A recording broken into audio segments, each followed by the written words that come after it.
नमस्कार सभी भक्तगण को। मेरा नाम राजीव कुमार है और आप देख रहे हैं स्पिरिचुअल टॉक्स। आइए, आज मैं फिर से श्रीमद् भागवत गीता का पाठ आरंभ कर रहा हूँ। आज का भी अध्याय 18वां है। कल जहाँ तक मैंने पाठ किया था वहां से आगे मैं आज पाठ फिर से आरंभ कर रहा हूँ।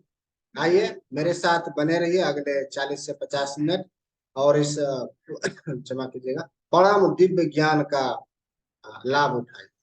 आइए, इस सबसे पहले प्रार्थना कर लेते हैं भगवान श्री कृष्ण से। हे प्रभु, अ, मैं आपसे प्रार्थना करता हूं कि आज मैं फिर से श्रीमद् भागवत गीता का पाठ अच्छे से करूं, उसका श्लोक अच्छे से पढूं, उसका तात्पर्य अच्छे से पढूं और उसका अर्थ भी अच्छे से समझूं। इस परम दिव्य ज्ञान का अपने जीवन में उपयोग एवं लाभ उठाएं। जय श्री कृष्ण। आइए आरंभ करते हैं इस श्लोक के द्वारा। मश्चितः सर्वदुर्गानि मत प्रसाद त्रिस्यासि अतः चेत्वा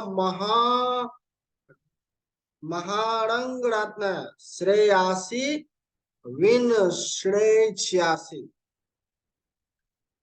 आइए इस श्लोक का अर्थ समझते हैं। भगवान श्री कृष्ण अर्जुन से कहते हैं, यदि तुम मुझसे भावना भवित होगे तो मेरी कृपा से तुम बद्ध जीवन के सारे अवरोध को लांघ जाओगे। लेकिन यदि तुम उस मिथ्या अहंकार बस ऐसी चेतना में कर्म नहीं करोगे और मेरी बात नहीं सुनोगे तो तुम विनष्ट हो जाओगे। आइए इस श्लोक का तात्पर्य समझते हैं। पूर्ण कृष्ण भावना भवित व्यक्ति अपने अस्तित्व के लिए कर्तव्य करने के विषय में आवश्यकता से अधिक उद्विग्न नहीं रहता। जो मूर्ख है वह समस्त चिंताओं से मुक्त कैसे रहे, इस बात को नहीं समझ सकता। जो व्यक्ति कृष्ण भावना मृत्यु में कर्म करता है, भगवान कृष्ण उसके घनिष्ठ मित्र बन जाते हैं। वे सदैव अपने मित्र को भगवान श्री कृष्ण सदैव अपने मित्र की सुविधा का ध्यान रखते हैं।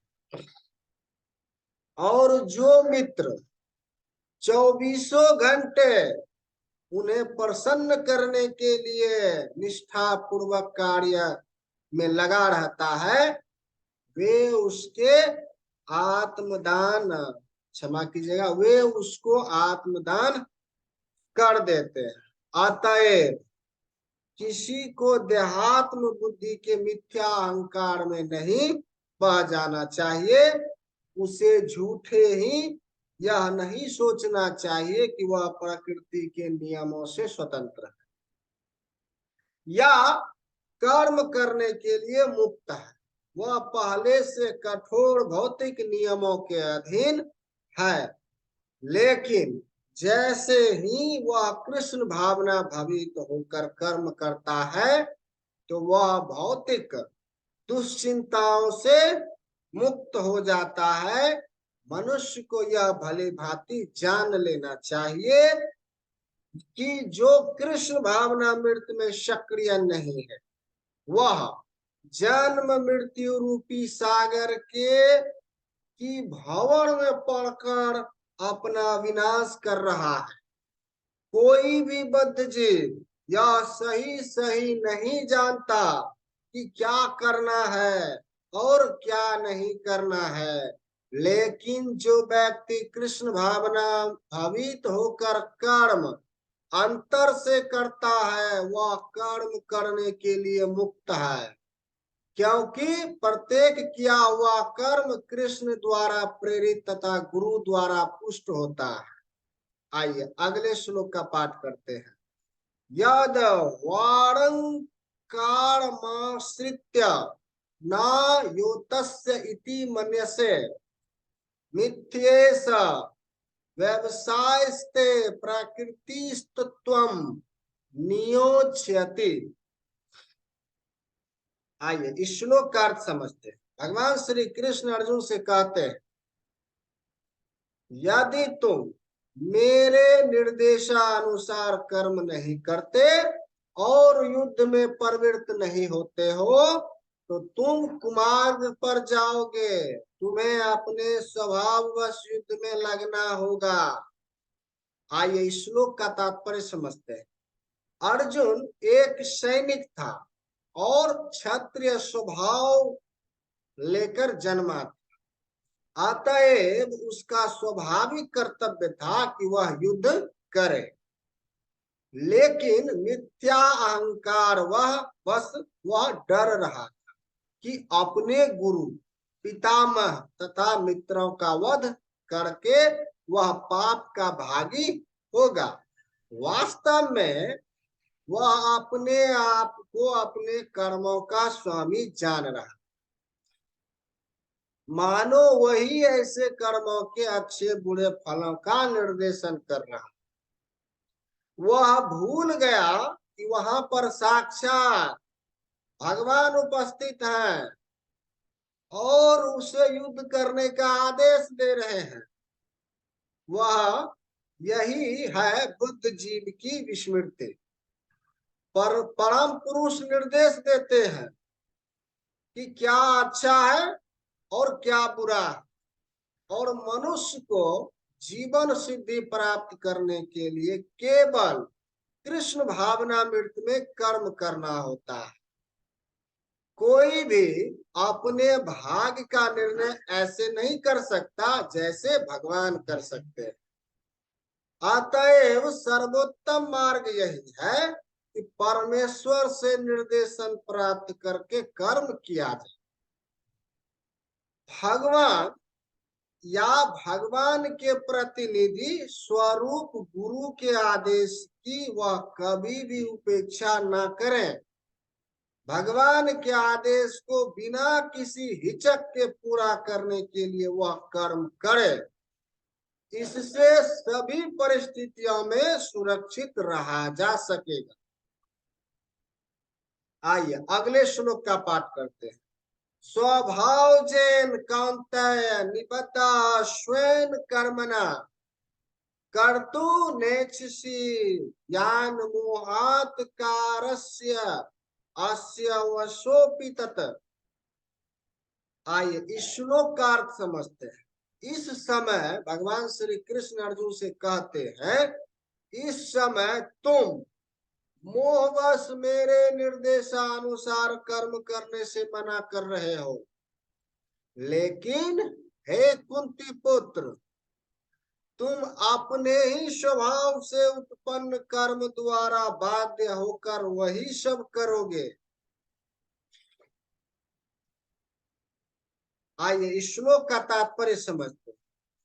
यदि कोई परमेश्वर के निर्देशानुसार कर्म करने से मना करता है तो वह उन गुणों द्वारा कर्म करने के लिए बाध्य होता है जिनमें वह स्थित होता है। प्रत्येक व्यक्ति प्रकृति के गुणों के विशेष संयोग के वशीभूत है और तद अनुसार कर्म करता है, किंतु जो स्वेच्छा से परमेश्वर के निर्देशानुसार कार्यरत होता है वही गौरवान्वित होता है। आइए अगले श्लोक का पाठ करते हैं। ईश्वर सर्वभूतानां हृदयेषु तिष्ठति भ्राम्यं यनस्व, क्षमा कीजिएगा, भ्राम यन सर्वभूतानि यंत्रारूढ़ानि मायाया। आइए इस श्लोक का अर्थ समझते हैं। यहाँ पर भगवान श्री कृष्ण अर्जुन से क्या कहते हैं, आइए जानते हैं। भगवान श्री कृष्ण अर्जुन से कहते हैं, हे अर्जुन, परमेश्वर प्रत्येक जीव के हृदय में स्थित है और भौतिक शक्ति से निर्मित यंत्र में सवार की भांति बैठे समस्त जीवों को अपनी माया से घुमा रहे हैं, भरमा रहे हैं। आइए श्लोक का तात्पर्य समझते हैं। अर्जुन परम ज्ञाता न था और लड़ने का उसका निर्णय उसके क्षुद्र विवेक तक सीमित था। भगवान कृष्ण ने उपदेश दिया कि जीवात्मा यानी व्यक्ति ही सर्वे सर्वा नहीं है। भगवान या स्वयं कृष्ण अंतर्यामी परमात्मा रूप में हृदय में स्थित होकर जीव को निर्देश देते हैं।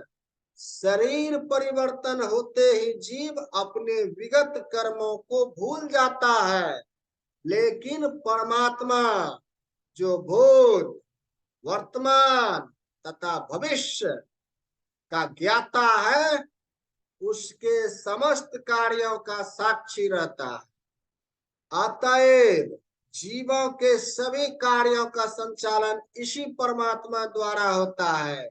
जीव जितना योग्य होता है उतना ही पाता है और उस भौतिक शरीर द्वारा वाहन किया जाता है, जो परमात्मा के निर्देशन में भौतिक शक्ति द्वारा उत्पन्न किया जाता है।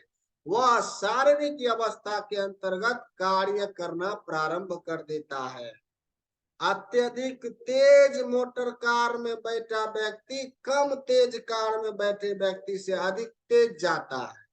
भले ही जीव अर्थात चालक एक ही क्यों ना हो, इसी प्रकार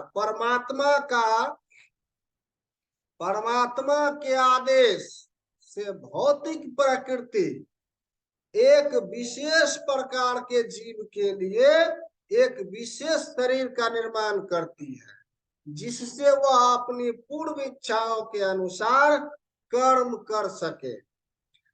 जीव स्वतंत्र नहीं होता। मनुष्य को यह नहीं सोचना चाहिए कि वह भगवान से स्वतंत्र है। व्यक्ति तो सदैव भगवान के नियंत्रण में रहता है। अतएव उसका कर्तव्य है कि वह शरणगत हो।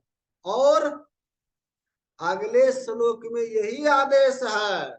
आइए इस श्लोक का अर्थ समझते हैं, अगले श्लोक का पाठ करते हैं। तमेव शरणम गच्छ सर्वभावेन भारत, तत्प्रसाद परम शांतिम स्थानम प्राप्यासि शाश्वतम। आइए श्लोक का अर्थ समझते हैं। भगवान श्री कृष्ण अर्जुन से कहते हैं, हे भारत, सब प्रकार से उसी की शरण में जाओ। उसकी कृपा से तुम परम शांति को तथा परम नित्य धाम को प्राप्त करोगे। आइए श्लोक का अर्थ समझते हैं। अतएव जीव को चाहिए कि प्रत्येक हृदय में स्थित भगवान की शरण लें। इससे संसार के समस्त प्रकार के दुखों से छुटकारा मिल जाएगा। ऐसी शरण पाने से मनुष्य न केवल इस जीवन के सारे कष्टों से छुटकारा पा सकेगा, अपितु अंत में वह परमेश्वर के पास पहुंच जाएगा। वैदिक साहित्य में, ऋग्वेद में इस बात की पुष्टि हुई है इस प्रकार। दिव्य जगत तद विष्णु परम पदम के रूप में वर्णित है। चूंकि सारी सृष्टि ईश्वर का राज्य है, अतएव इसकी प्रत्येक भौतिक वस्तु वास्तव में आध्यात्मिक है, लेकिन परम पदम, अतएव परम पदम इसका विशेषतया नित्य धाम को बताता है, जो आध्यात्मिक आकाश या वैकुंठ कहलाता है। भागवत गीता के 15वें अध्याय में कहा गया है, सर्वस्य चाहम वादी सन्निष्ठ। भगवान प्रत्येक जीव के हृदय में स्थित है। अतएव इस कथन की मनुष्य अंतः स्थिति परमात्मा की शरण ले का अर्थ है कि वह भगवान कृष्ण की शरण लें। कृष्ण को पहले अर्जुन ने परम स्वीकार कर लिया है। 10वें अध्याय में उन्हें परम ब्रह्म परम धाम के रूप में स्वीकार किया जा चुका है। अर्जुन ने कृष्ण को भगवान तथा समस्त जीवों के परम धाम के रूप में स्वीकार कर रखा है। इसीलिए नहीं कि यह उसका निजी अनुभव है, वरन इसलिए भी कि नारद, असित, देवल, व्यास जैसे परम पुरुष इसके महापुरुष इसके प्रमाण हैं। आइए अगले श्लोक का पाठ करते हैं। इति ते ज्ञानमाख्यातम गुहार्द गुहांतरम माया विमृश्येत दशेषनेन, क्षमा कीजिए दशेषेषन यथेच्छसि तथा कुरु। आइए इस श्लोक का अर्थ समझते हैं। भगवान श्री कृष्ण अर्जुन से कहते हैं, इस प्रकार मैंने तुम्हें गूढ़तर ज्ञान बतला दिया है, इस पर पूरी तरह से मनन करो और जब तब जो चाहो सो करो। भगवान ने पहले ही अर्जुन को ब्रह्मभूत ज्ञान बतला दिया है। जो इस ब्रह्मभूत अवस्था में होता है वह प्रसन्न रहता है, ना तो वह शोक करता है, ना किसी वस्तु की कामना करता है। ऐसा गूढ़ ज्ञान के कारण होता है। कृष्ण परमात्मा का ज्ञान भी प्रकट करते हैं। यह ब्रह्म ज्ञान भी है, लेकिन यह उससे श्रेष्ठ है। यहाँ पर यथेच्छि तथा कुरु जैसी इच्छाओ वैसा करो। यह सूचित करता है कि ईश्वर जीव की यत किंचित स्वतंत्रता में हस्तक्षेप नहीं करता। भागवत गीता में भगवान ने सभी प्रकार से यह बतलाया है कि कोई अपनी जीवन दशा को किस प्रकार अच्छी बना सकता है। अर्जुन को उनका सर्वश्रेष्ठ उपदेश यह है कि हृदय में स्थित आसीन परमात्मा की शरणगत हुआ जाए। सही विवेक से मनुष्य को परमात्मा के आदेशानुसार कर्म करने के लिए तैयार होना चाहिए। इससे मनुष्य निरंतर कृष्ण भावनामृत में स्थित हो सकेगा, जो मानव जीवन की सर्वोच्च सिद्धि है। अर्जुन को भगवान प्रत्यक्षतः युद्ध करने का आदेश दे रहे। भागवत शरणगत होना जीवों के सर्वाधिक हित में है। इसमें परमेश्वर का कोई हित नहीं है। शरणगत होने के पूर्व जहां तक बुद्धि काम करे, मनुष्य को इस विषय पर मनन करने की छूट मिली है और भगवान के आदेश को स्वीकार करने की यही सर्वोत्तम विधि है।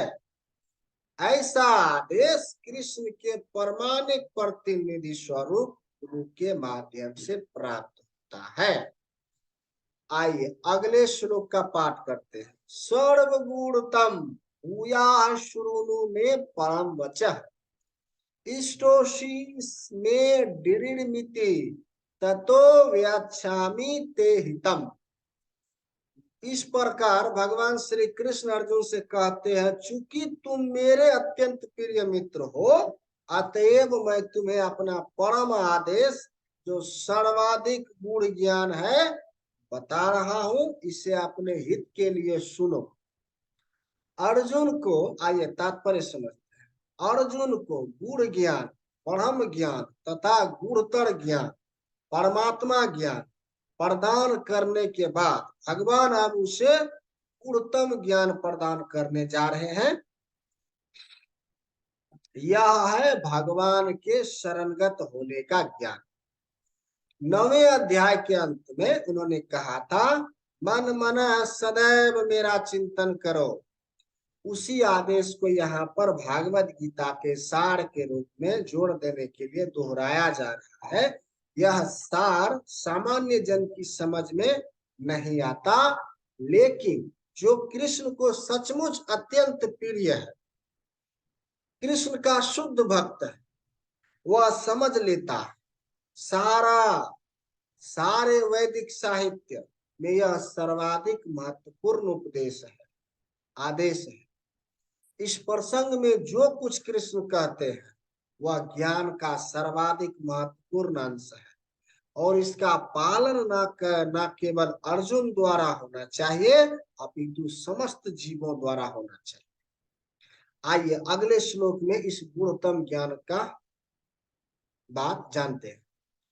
मन मन भाव मदत को मधाजी माम नमस्कुरु, ममे वैश्यसि सत्यम ते प्रति जने प्रियोषि में। भगवान श्री कृष्ण अर्जुन से कहते हैं, सदैव मेरा चिंतन करो, मेरे भक्त बनो, मेरी पूजा करो और मुझे नमस्कार करो। इस प्रकार तुम निश्चित रूप से मेरे पास आओगे, मैं तुम्हें वचन देता हूँ, क्योंकि तुम मेरे प्रिय मित्र हो। आइए श्लोक का तात्पर्य समझते हैं। ज्ञान का गुणतम अंश है कि मनुष्य कृष्ण का शुद्ध भक्त बने, सदैव उन्हीं का चिंतन करे और उन्हीं के लिए कर्म करे। व्यवसायिक ध्यानी बनना ठीक नहीं है। जीवन को इस प्रकार ढालना चाहिए कि कृष्ण का चिंतन करने का सदा अवसर प्राप्त। मनुष्य इस प्रकार कर्म करे कि उसके सारे नित्य कर्म कृष्ण के लिए हो। वह अपने जीवन को इस प्रकार व्यवस्थित करे कि 24 घंटे कृष्ण का ही चिंतन करता रहे, और भगवान की यही प्रतिज्ञा है। जो इस प्रकार कृष्ण भावना में होगा वह निश्चित रूप से कृष्ण धाम को जाएगा, जहां वह साक्षात कृष्ण के सानिध्य में रहेगा। यह गुणतम ज्ञान अर्जुन को इसलिए बताया गया क्योंकि वह कृष्ण का प्रिय मित्र सखा है। जो कोई भी अर्जुन के पथ का अनुसरण करता है वह कृष्ण का प्रिय सखा बनकर अर्जुन जैसी ही सिद्धि प्राप्त कर सकता है।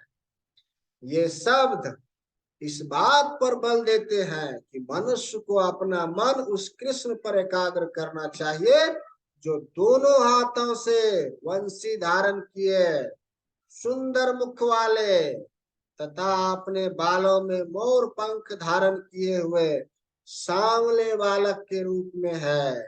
कृष्ण का वर्णन ब्रह्म संहिता तथा अन्य ग्रंथों में पाया जाता है। मनुष्य को परम ईश्वर के आदि रूप कृष्ण पर अपने मन को एकाग्र करना चाहिए। उसे अपने मन को भगवान के अन्य रूपों की ओर नहीं मोड़ना चाहिए। भगवान के नाना रूप हैं, यथा विष्णु, नारायण, राम, वराह आदि, किंतु भक्त को चाहिए कि अपने मन को उस एक रूप पर केंद्रित करे जो अर्जुन के समक्ष था। कृष्ण के रूप में मन की एकाग्रता ज्ञान का गुणतम अंश है, जिसका प्रकटीकरण अर्जुन के लिए किया गया क्योंकि वह कृष्ण का अत्यंत प्रिय सखा है। आइए अगले श्लोक का पाठ करते हैं। सर्व धर्मानि परित्यज्य ममेकम शरणं व्रज, अहम त्वं सर्व पापेभ्यो मोक्षयि, क्षमा कीजिएगा, मोक्ष यिष्यामि मा शुचः। आइए इस श्लोक का अर्थ समझते हैं। भगवान श्री कृष्ण कहते हैं समस्त प्रकार के धर्मों का परित्याग करो और मेरी शरण में आओ, मैं समस्त पापों से तुम्हें उद्धार कर दूंगा, डरो मत। भगवान ने अनेक प्रकार के ज्ञान तथा धर्म की विधियां बताई है। पर ब्रह्म का ज्ञान, परमात्मा का ज्ञान, अनेक प्रकार के आश्रमों तथा वर्णों का ज्ञान, संन्यास का ज्ञान, अनासक्ति, इंद्रिय तथा मन का संयम, ध्यान आदि का ज्ञान, उन्होंने अनेक प्रकार से नाना प्रकार के धर्मों का वर्णन किया है। अब भागवत गीता का सार प्रस्तुत करते हुए भगवान कहते हैं कि हे अर्जुन, अभी तक बताई गई सारी बातें, सारी विधियों का परित्याग करके अब केवल मेरी शरण में आओ। इस शरणागति से वह समस्त पापों से बच जाएगा, क्योंकि भगवान स्वयं उसकी रक्षा का वचन दे रहे हैं। 7वें अध्याय में यह कहा गया था कि वह कृष्ण की पूजा कर सकता है जो सारे पापों से मुक्त हो गया। इस प्रकार कोई यह सोच सकता है कि समस्त पापों से मुक्त हुए बिना कोई शरण गति नहीं पा सकता है, ऐसा संदेह के लिए यहाँ यह कहा गया है कि कोई समस्त पापों से मुक्त ना भी हो तो केवल श्री कृष्ण के शरणागत होने पर स्वतः मुक्त कर दिया जाता है। पापों से मुक्त होने के लिए कठोर प्रयास करने की कोई आवश्यकता नहीं है। मनुष्य को बिना झिझक के कृष्ण को समस्त जीवों के रक्षक के रूप में स्वीकार कर लेना चाहिए। उसे चाहिए कि श्रद्धा तथा प्रेम से उनकी शरण ग्रहण करे। हरि भक्ति विलास में कृष्ण की शरण ग्रहण करने की विधि का वर्णन इस प्रकार हुआ है, आइए जानते हैं। अनुकूलस्य संकल्पः प्रतिकूलस्य वर्जनम रक्षतीति विश्वासो गोप्तृत्वते वर्णन तथा आत्मनिक्षेप कर्पण्य षड्विधा शरणागति। भक्ति योग के अनुसार मनुष्य को वही धर्म स्वीकार करना चाहिए जिसमें अंततः भागवत मुक्ति को हो सके। समाज को अपनी स्थिति के अनुसार कोई एक विशेष कर्म कर सकता है, लेकिन क्षमा कीजिए, समाज में अपनी स्थिति के अनुसार कोई एक विशेष प्रकार कर्म कर सकता है, लेकिन यदि अपना कर्म करने से कोई कृष्ण भावना मृत्यु तक नहीं पहुंच पाता तो उसके सारे कार्यकलाप व्यर्थ हो जाते हैं। जिस कर्म से कृष्ण भावना मृत्यु की पूर्ण अवस्था न प्राप्त हो सके उसे बचना चाहिए। मनुष्य को विश्वास होना चाहिए कि कृष्ण समस्त परिस्थितियों में उसकी सभी कठिनाइयों से रक्षा करेंगे। इसके विषय में सोचने की कोई आवश्यकता नहीं है। जीवन निर्वाह कैसे होगा, कृष्ण इसको संभालेंगे। मनुष्य को चाहिए कि वह अपने आप को निसहाय माने और अपने जीवन की प्रगति के लिए कृष्ण को ही अवलंब समझे। पूर्ण कृष्ण भावना मृत होकर भागवत उत्तक में प्रवृत्त होते ही वह प्रकृति के समस्त कलमश से मुक्त हो जाता है। धर्म की विविध विधियां हैं और ज्ञान ध्यान योग आदि जैसे शुद्ध करने वाले अनुष्ठान हैं, लेकिन जो कृष्ण के शरणागत हो जाता है उसे इतने सारे अनुष्ठानों के पालन करने की आवश्यकता नहीं रह जाती। कृष्ण की शरण में जाने मात्र से वह व्यर्थ समय गंवाने से बच जाएगा। इस प्रकार वह तुरंत सारी उन्नति कर सकता है और समस्त पापों से मुक्त हो सकता है। श्री कृष्ण की सुंदर छवि के प्रति मनुष्य को आकृष्ट होना चाहिए। उनका नाम कृष्ण इसलिए पड़ा क्योंकि वे सर्वाकर्षक हैं। सर्वाकर्षक है। जो व्यक्ति कृष्ण की सुंदर सर्वशक्तिमान छवि से आकृष्ट होता है वह भाग्यशाली है। आध्यात्मवादी कई प्रकार के होते हैं। कुछ निर्गुण ब्रह्म के प्रति आकृष्ट होते हैं, कुछ परमात्मा के प्रति, लेकिन जो भगवान के साकार रूप के प्रति आकृष्ट होते हैं वे इससे भी बढ़कर जो साक्षात भगवान कृष्ण के प्रति आकृष्ट होते हैं वह सर्वोच्च योगी है। दूसरे शब्दों में अनन्य भाव से कृष्ण की भक्ति गुणतम ज्ञान है। वह संपूर्ण गीता का यही सार है। क्षमा कीजिएगा, दूसरे शब्दों में अनन्य भाव से कृष्ण की भक्ति गुणतम ज्ञान है और संपूर्ण गीता का यही सार है। कर्मयोगी, दार्शनिक, योगी तथा भक्त सभी आध्यात्मवादी कहलाते हैं, लेकिन इनमें से शुद्ध भक्त ही सर्वश्रेष्ठ है। यहाँ पर मां सुचह शब्द का अर्थ है मत डरो, मत झिझको, मत चिंता करो। विशिष्ट शब्दों का प्रयोग अत्यंत सार्थक है।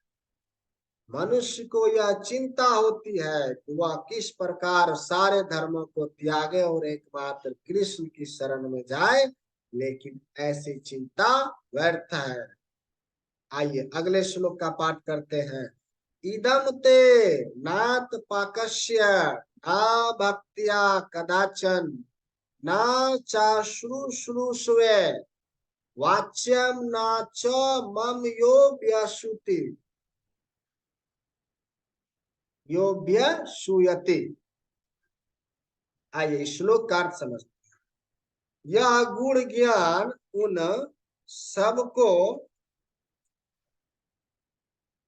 कभी नहीं बताया जाए जो ना तो संयमी है, ना एकनिष्ठ है, ना भक्ति में रत है, ना ही उसे जो मुझसे द्वेष करता है। आइए श्लोक का तात्पर्य समझते हैं। यहाँ पर भगवान कहते हैं कि जिन लोग ने तपस्या में धार्मिक अनुष्ठान नहीं किए, जिन्होंने कृष्ण भावना मृत में भक्ति का कभी प्रयत्न नहीं किया, जिन्होंने किसी शुद्ध भक्त की सेवा नहीं की, तथा विशेषतया जो लोग कृष्ण को केवल ऐतिहासिक पुरुष मानते हैं या जो कृष्ण की महानता से द्वेष रखते हैं, उन्हें यह परम गुण ज्ञान नहीं बताना चाहिए। लेकिन कभी कभी यह देखा जाता है कि कृष्ण से द्वेष रखने वाले असुरी पुरुष भी कृष्ण की पूजा विभिन्न प्रकार से करते हैं और व्यवसाय चलाने के लिए भागवत गीता का प्रवचन करने का धंधा अपना लेते हैं। लेकिन जो सचमुच कृष्ण को जानने का इच्छुक हो, उसे भागवत गीता के ऐसे भाष्यों से बचना चाहिए। वास्तव में कामी लोग भागवत गीता के प्रयोजन को नहीं समझ पाते। यदि कोई कमी ना भी हो, सुना कीजिएगा, यदि कोई कामी ना भी हो और वैदिक शास्त्रों द्वारा आदिष्ट नियमों का दृढ़ता पूर्वक पालन करता हो, लेकिन यदि वह भक्त नहीं है तो वह कृष्ण को नहीं समझ सकता। और यदि वह अपने को कृष्ण भक्त बताता है लेकिन कृष्ण भावना भावित कार्यकलापों में रत नहीं रहता है, तब भी वह कृष्ण को नहीं समझ पाता। ऐसे बहुत से लोग हैं जो भगवान से इसलिए द्वेष रखते हैं क्योंकि उन्होंने भागवत गीता में कहा है वे परम हैं और कोई ना तो उनसे बढ़कर ना उनके समान हैं। ऐसे बहुत से व्यक्ति हैं जो कृष्ण से द्वेष रखते हैं। ऐसे लोगों को भागवत गीता नहीं सुनाना चाहिए क्योंकि वे उसे समझ नहीं पाते। श्रद्धा विहीन लोग भागवत गीता तथा कृष्ण को नहीं समझ पाएंगे। शुद्ध भक्त से कृष्ण को समझे बिना किसी को भागवत गीता की टीका करने का साहस नहीं करना चाहिए। आइए अगले श्लोक का पाठ करते हैं।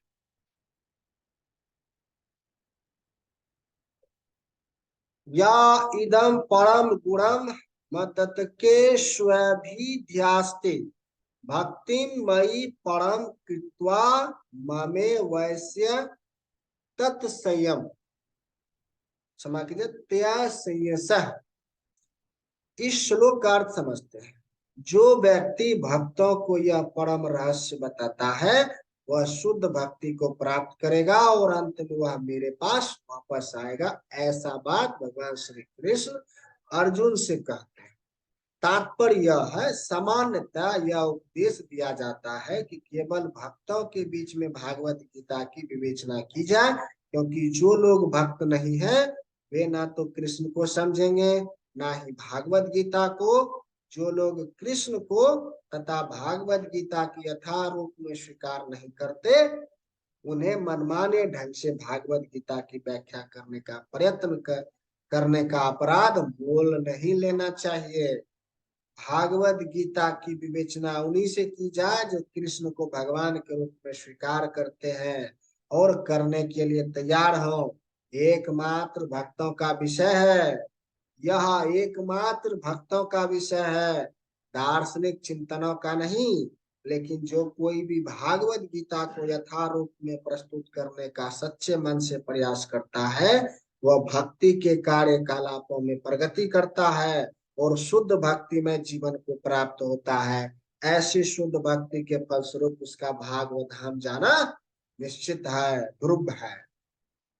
आइए अगले श्लोक का पाठ करते हैं। ना च तस्मानु मनुष्येषु कश्चिन में प्रियकृतम भाविता न च में तस्मादन्य प्रियतरो भुवि। इस संसार में उसकी उपेक्षा कोई अन्य सेवक ना तो मुझे अधिक प्रिय है और न कभी होगा। श्लोक का अर्थ है। आइए अगले श्लोक का पाठ करते हैं। अध्येष्यते च य इन धामर संवाद वयो ज्ञान यज्ञेन तेनाहमिष्ठ स्यामिति मे मति। आइए श्लोक का अर्थ समझते हैं। भगवान यहाँ पर श्री कृष्ण अर्जुन से कहते हैं, और मैं घोषित करता हूँ, जो हमारे इस पवित्र संवाद का अध्ययन करता है वह अपनी बुद्धि से मेरी पूजा करता है। आइए अगले श्लोक का पाठ करते हैं। श्रद्धावान सुयस्य श्रुणु यादपि यो नरः सोपि मुक्तः श्रुबल्लोकान प्राप्रायुक्त पुण्य कर्माणाम। आइए श्लोक का अर्थ समझते हैं। भगवान श्री कृष्ण अर्जुन से कहते हैं, और जो श्रद्धा समेत तथा द्वेष रहित होकर इसे सुनता है वह सारे पापों से मुक्त हो जाता है और उन शुभ लोकों को प्राप्त होता है जहाँ पुण्य आत्माएं निवास करती।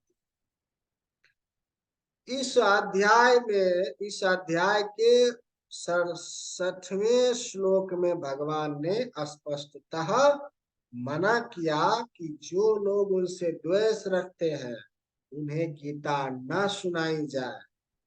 भागवत गीता केवल भक्तों के लिए है। लेकिन ऐसा होता है, कभी कभी भागवत धाम आम कक्षा में प्रवचन करता है, भागवत तक आम कक्षा में प्रवचन करता है और उस कक्षा में सारे छात्र के भक्त होने की अपेक्षा नहीं की जाती है। तो फिर ऐसे लोग खुली कक्षा क्यों चलाते हैं? यहाँ पर यह बताया गया है, प्रत्येक व्यक्ति भक्त नहीं होता, फिर भी बहुत सारे ऐसे लोग हैं जो कृष्ण से द्वेष नहीं रखते। उन्हें कृष्ण पर परमेश्वर रूप में श्रद्धा रहती है। यदि ऐसे लोग भगवान के बारे में किसी प्रामाणिक भक्त से सुनते हैं तो वे अपने सभी पापों से तुरंत मुक्त हो जाते हैं और ऐसे लोग को प्राप्त होते हैं जहाँ पुण्य आत्माएं वास करती हैं। अतएव भागवत गीता के श्रवण मात्र से ऐसे व्यक्ति को भी पुण्य कर्मों का फल प्राप्त हो जाता है, जो अपने को शुद्ध भक्त बनाने का प्रयत्न नहीं करता। इस प्रकार भागवत तक हर एक व्यक्ति के लिए अवसर प्रदान करता है, वह समस्त पापों से मुक्त होकर भगवान का भक्त बने। सामान्यतया जो लोग पापों से मुक्त है, जो पुण्य आत्मा है, वे अत्यंत सरलता से कृष्ण भावना मृत को ग्रहण कर लेते हैं। यहाँ पर पुण्य कर्मा नाम शब्द अत्यंत सार्थक है। यह वैदिक साहित्य में वर्णित है।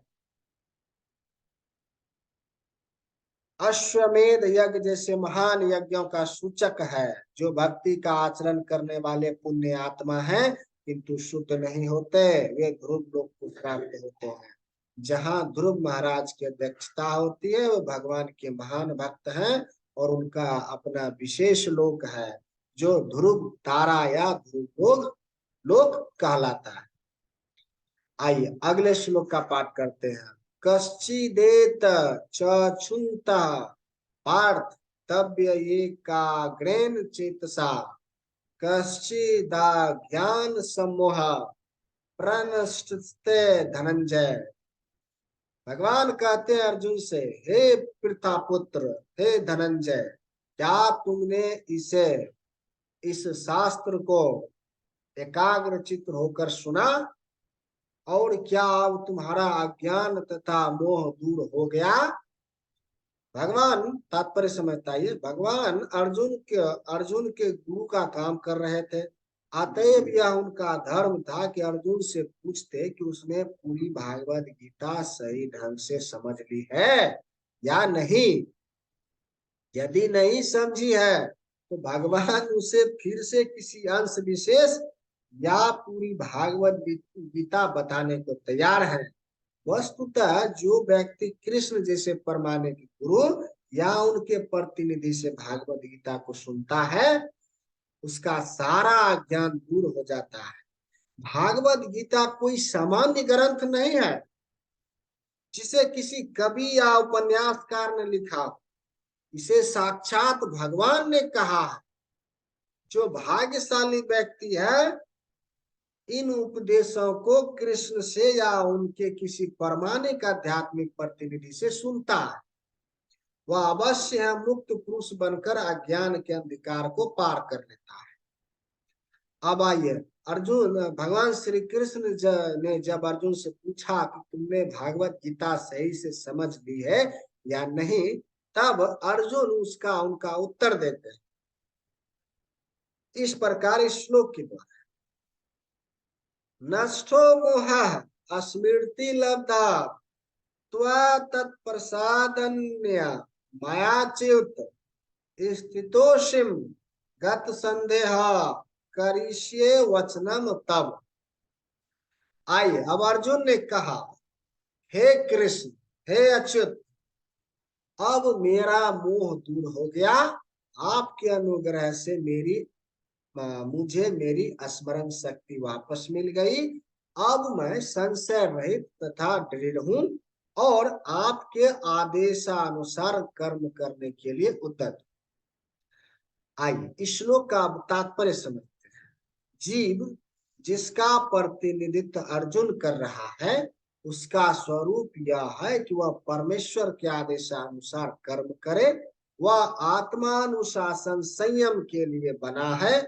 श्री चैतन्य महाप्रभु का कहना है, जीव का स्वरूप परमेश्वर के नित्य दास के रूप में है। इस नियम को भूल जाने के कारण जीव प्रकृति द्वारा बद्ध हो जाता है, लेकिन परमेश्वर की सेवा करने से वह ईश्वर का मुक्त दास बनता है। जीव का स्वरूप सेवक के रूप में है। उसे माया या परमेश्वर में किसी एक की सेवा करनी होती है। यदि वह परमेश्वर की सेवा करता है तो वह अपना सामान्य स्थिति में रहता है, लेकिन यदि वह बाह्य शक्ति माया की सेवा करना पसंद करता है तो वह निश्चित रूप से बंधन में पड़ जाता है। इस भौतिक जगत में जीव मोहवश सेवा कर रहा है।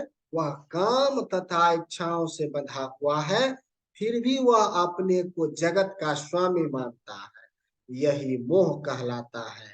मुक्त होने पर पुरुष का मोह दूर हो जाता है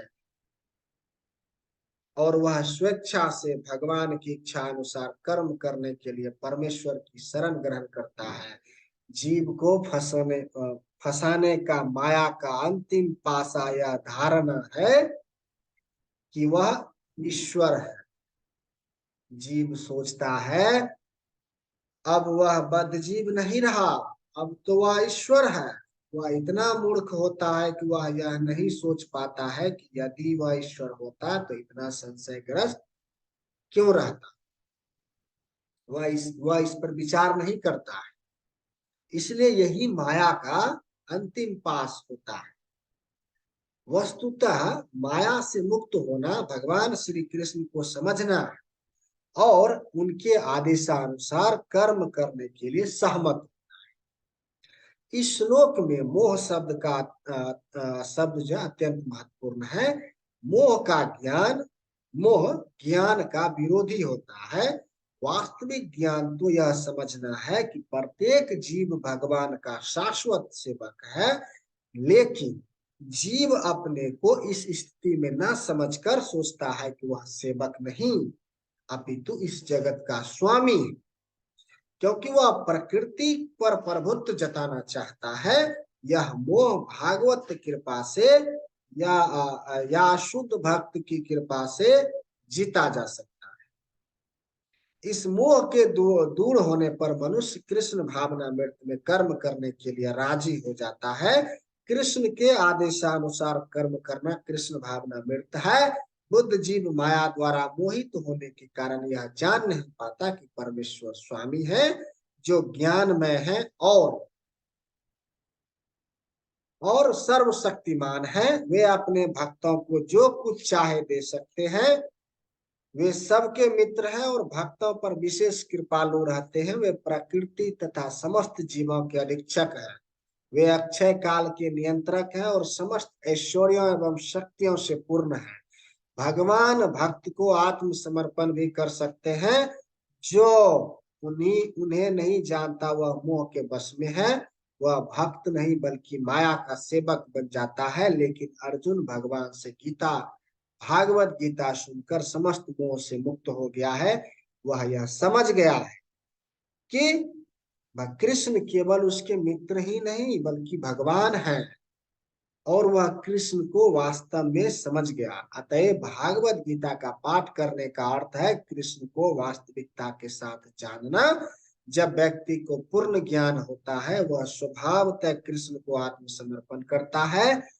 जब अर्जुन समझ गया कि यह तो जनसंख्या की अनावश्यक वृद्धि को कम करने के लिए कृष्ण की योजना थी, तो उसने कृष्ण की इच्छा अनुसार युद्ध करना स्वीकार कर लिया।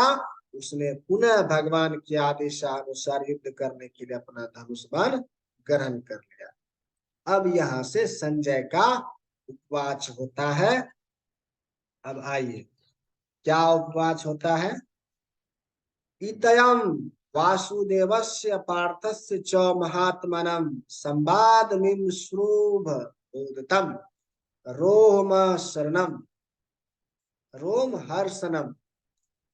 अब संजय ने कहा, आइए इसका तात्पर्य समझते हैं। संजय ने कहा, इस प्रकार मैंने कृष्ण तथा अर्जुन इन दोनों महापुरुषों की वार्ता सुनी और यह संदेश इतना अद्भुत है कि मेरा शरीर रोमांच हो रहा है। शरीर में रोमांच। भागवत गीता के प्रारंभ में धृतराष्ट्र ने अपने मंत्री संजय से पूछा था, कुरुक्षेत्र के युद्ध स्थल में क्या हुआ। गुरु व्यास देव की कृपा से संजय के हृदय में सारी घटना स्फुरित हुई थी। इस प्रकार उसने युद्ध स्थल की विषय वस्तु कह सुनाई थी। यह वार्ता आश्चर्यप्रद थी, क्योंकि इसके पूर्व दो महापुरुषों के बीच ऐसी महत्वपूर्ण वार्ता कभी नहीं हुई थी और न भविष्य में पुनः होगी। यह वार्ता इसलिए आश्चर्यप्रद थी क्योंकि भगवान भी अपने तथा अपनी शक्तियों के विषय में जीवात्मा अर्जुन से वर्णन कर रहे थे, जो परम भागवत तक था। यदि हम कृष्ण को समझने के लिए अर्जुन का अनुसरण करें तो हमारा जीवन सुखी तथा सफल हो जाए। संजय ने इसका अनुभव किया और जैसे जैसे कि उसकी समझ में आता गया उसने यह वार्ता धृतराष्ट्र से कह सुनाई। अब यह निष्कर्ष निकला कि जहां जहां कृष्ण तथा अर्जुन है वहीं वहीं विजय होती है। व्यास प्रसाद चक्षुतवाने नेत तगुणमहम परम योगम योगेश्वरात कृष्ण साक्षात कथत्य कथयत स्वयं। व्यास की कृपा से मैंने यह परम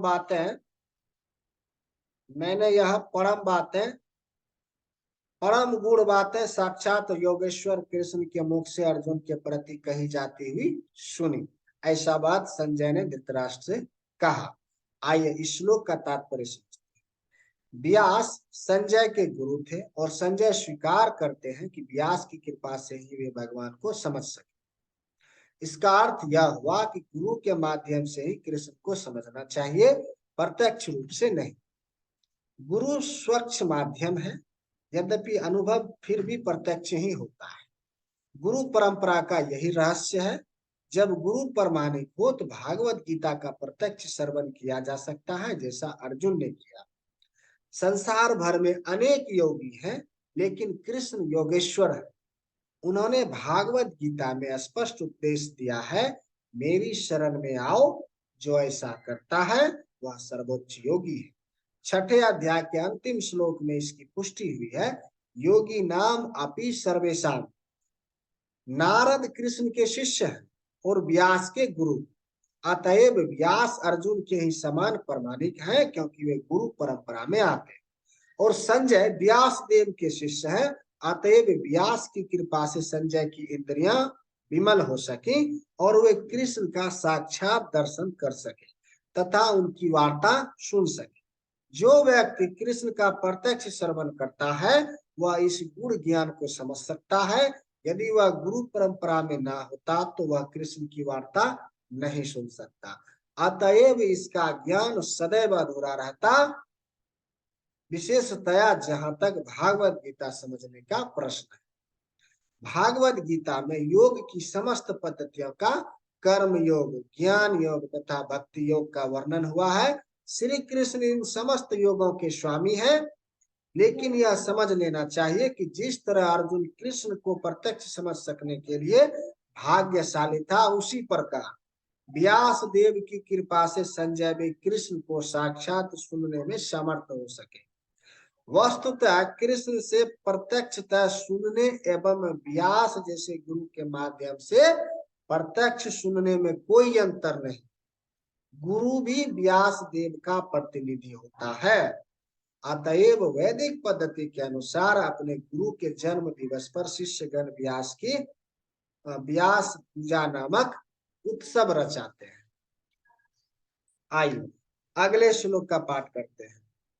राजनस्य राज न समस्मृत्य संस्मृत्यु मृत्य संवाद मिम मदभूतम केशवानुजनयो पुण्यम वश्यामि च मुहुर्मुहुः। आइए यहाँ पर इस श्लोक का अर्थ समझते हैं। संजय धृतराष्ट्र से कहते हैं, हे राजन, जब मैं कृष्ण तथा अर्जुन के मध्य हुई इस आश्चर्यजनक तथा पवित्र वार्ता का बारंबार स्मरण करता हूँ तो मेरा तो प्रति क्षण आह्लाद से गदगद हो उठता। भागवत गीता का ज्ञान इतना दिव्य है कि जो भी अर्जुन तथा कृष्ण के संवाद को जान लेता है वह पुण्य आत्मा बन जाता है और इस वार्तालाप को भूल नहीं सकता। आध्यात्मिक जीवन की यह दिव्य स्थिति है।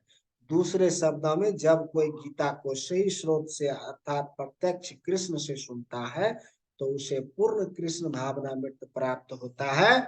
कृष्ण भावनामृत का फल यह होता है कि वह अत्यधिक प्रबुद्ध हो उठता है और जीवन का भोग आनंद सहित कुछ काल तक नहीं अपितु प्रत्येक क्षण करता है। आइए अगले श्लोक का पाठ करते हैं। तस्य संस्मृत्या रूपमत्य दभूतम हरे हरे है विस्मयो में महान राजनश्यामि च पुनः पुनः। आइए इस श्लोक का अर्थ समझते हैं।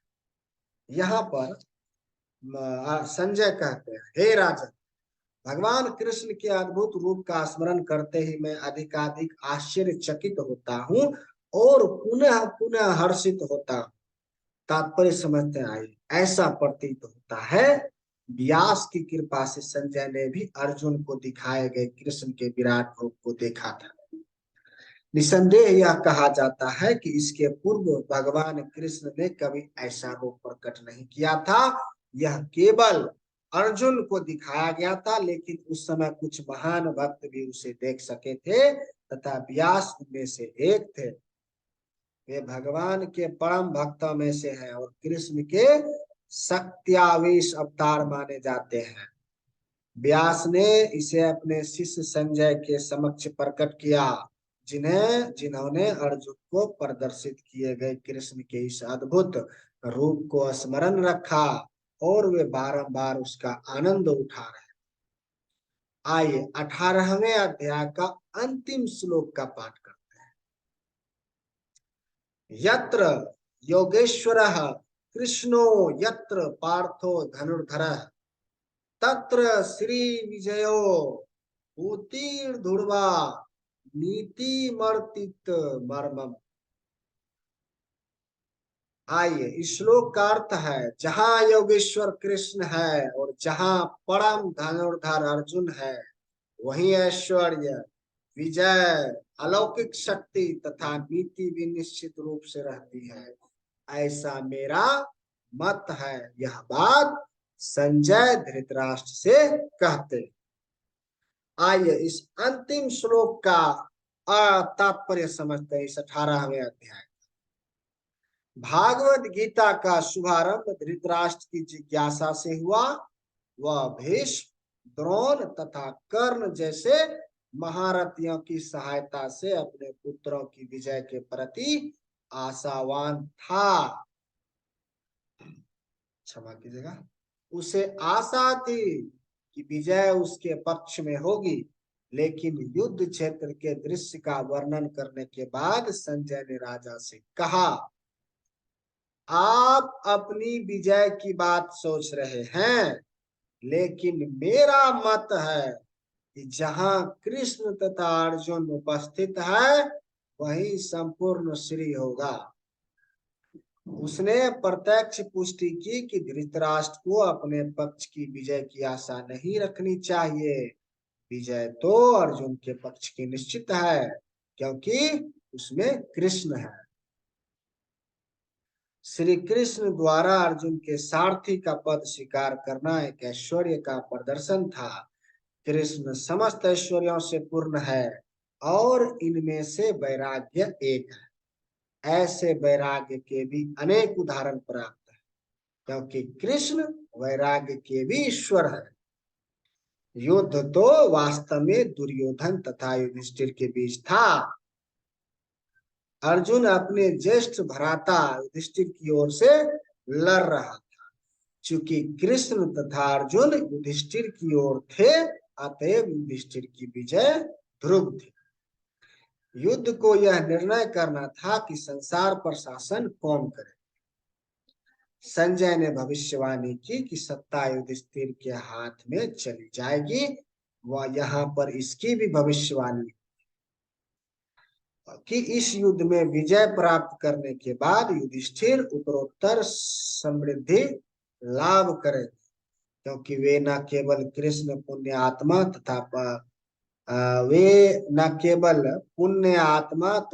तथा पवित्र आत्मा थे, अपितु वे कठोर नीतिवादी।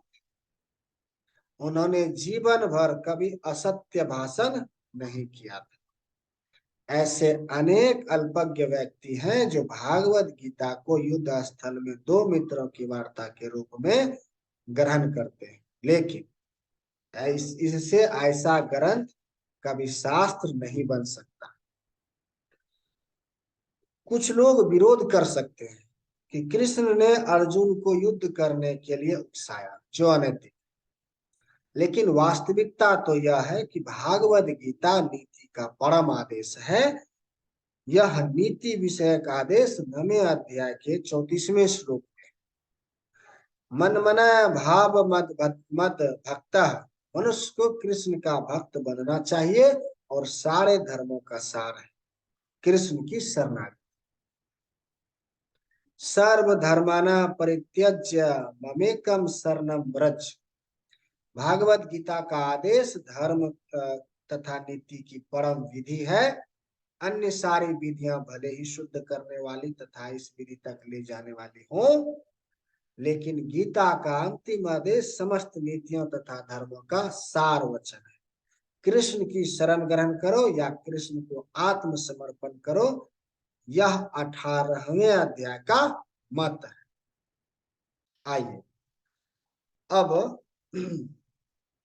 भागवत गीता से हम यह समझ सकते हैं कि ज्ञान तथा ध्यान द्वारा भी अद्भुत एक विधि है, लेकिन कृष्ण की शरण गति सर्वोच्च सिद्धि है।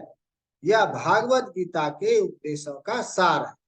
वर्णाश्रम धर्म के अनुसार अनुष्ठान कर्म कांड का मार्ग ज्ञान का गुण मार्ग हो सकता है, लेकिन धर्म के अनुष्ठान के गुण होने पर भी ध्यान तथा ज्ञान गुणतर है तथा पूर्ण कृष्ण भावना भवित होकर भक्ति में कृष्ण की शरण गति गुणतम उपदेश है। यही 18वें अध्याय का सार है। भागवत गीता की अन्य विशेषता यह है कि वास्तविक सत्य भगवान कृष्ण है। परम सत्य की अनुभूति 3 रूपों में होती है: निर्गुण ब्रह्म, अंतर्यामी परमात्मा तथा भगवान श्री कृष्ण। परम सत्य के पूर्ण ज्ञान का अर्थ है कृष्ण का पूर्ण ज्ञान। यदि कोई कृष्ण को जान लेता है तो ज्ञान के सारे विभाग इसी ज्ञान के अंश है। कृष्ण दिव्य है क्योंकि वे अपने नित्य अंतरांग शक्ति में स्थित रहते हैं। जीव उनकी शक्ति से प्रकट हैं और 2 श्रेणी के होते हैं: नित्य बद्ध तथा नित्य मुक्त। ऐसे जीवों की संख्या असंख्य है और वे सब कृष्ण के मूल अंश माने जाते हैं। भौतिक शक्ति 24 प्रकार से प्रकट होती है। सृष्टि शाश्वत काल द्वारा प्रभावित है और बहिरंगा शक्ति द्वारा इसका सृजन तथा संहार होता है। यह दृश्य जगत पुनः पुनः प्रकट तथा अप्रकट होता रहता है। भागवत गीता के 5 प्रमुख विषयों की व्याख्या की गई: भगवान, भौतिक, प्रकृति, जीव, शाश्वत काल तथा सभी प्रकार के कर्म। सब कुछ भगवान कृष्ण पर आश्रित है। परम सत्य की सभी धारणाएं, निरंकार ब्रह्म, अंतर्यामी परमात्मा तथा अन्य दिव्य अनुभूतियां भगवान के ज्ञान की कोटि में सन्निहित हैं। यद्यपि ऊपर से भगवान, जीव, प्रकृति तथा काल भिन्न प्रतीत होती हैं, लेकिन ब्रह्म से कुछ भी भिन्न नहीं। लेकिन ब्रह्म सदैव समस्त वस्तुओं से भिन्न है। भगवान चैतन्य का दर्शन है। अचित अचिंतया भेदा भेद। यह दर्शन पद्धति परम सत्य के पूर्ण ज्ञान से युक्त है। जीव अपने मूल रूप में शुद्ध आत्मा है। वह परमात्मा का एक परमाणु मात्र है। इस प्रकार भगवान कृष्ण की उपमा सूर्य से दी जा सकती है और जीवों को सूर्य प्रकाश से। चूंकि सारे जीव कृष्ण की तटस्थता शक्ति है, अतएव उनका संसर्ग भौतिक शक्ति अपरा तथा आध्यात्मिक शक्ति परा से होता है। दूसरे शब्दों में जीव भगवान की 2 शक्तियों के मध्य में स्थित है और चूंकि इसका संबंध भगवान की पराशक्ति से है, अतएव उसमें किंचित स्वतंत्रता रहती है। इस स्वतंत्रता के सदुपयोग से ही वह कृष्ण के प्रत्यक्ष आदेश के अंतर्गत आता है। इस प्रकार से स्वादिनी शक्ति अपनी सामान्य दशा को प्राप्त। तो भक्तगण, इस प्रकार श्रीमद् भागवत गीता के 18वें अध्याय उपसारांश उपसंहार संन्यास की सिद्धि का भक्ति वेदांत तात्पर्य पूर्ण हुआ। तो दर्शकों और भक्तगण, आज यहाँ पर संपूर्ण गीता का पाठ जो है संपन्न हुआ और मैं इसके लिए भगवान श्री कृष्ण का धन्यवाद देता हूँ और साथ ही क्षमा भी मांगता हूँ कि अगर मुझसे इस श्रीमद् भागवत गीता का पाठ करने में और सुनने में समझने में कोई त्रुटि हो गई हो तो मुझे क्षमा कर दें, और साथ ही आशीर्वाद प्रदान करें कि इस परम दिव्य ज्ञान का हम कृष्ण भक्तों के समक्ष जो है इस परम दिव्य ज्ञान की बातें करें, विवेचना करें, उन्हें परम दिव्य ज्ञान के बारे में बताएं, इस गीता के बारे में बताएं। ऐसे ऐसा मुझे आशीर्वाद दें। और मैं आपका बहुत धन्यवाद करता हूँ। आपका आशीर्वाद मुझ पर सदा बना रहे, यही मेरी आकांक्षा है आपसे, यही मेरी प्रार्थना है। जय श्री कृष्ण। हरे कृष्ण कृष्ण कृष्ण हरे हरे, हरे राम राम राम हरे हरे। जय श्री कृष्ण। राधे राधे।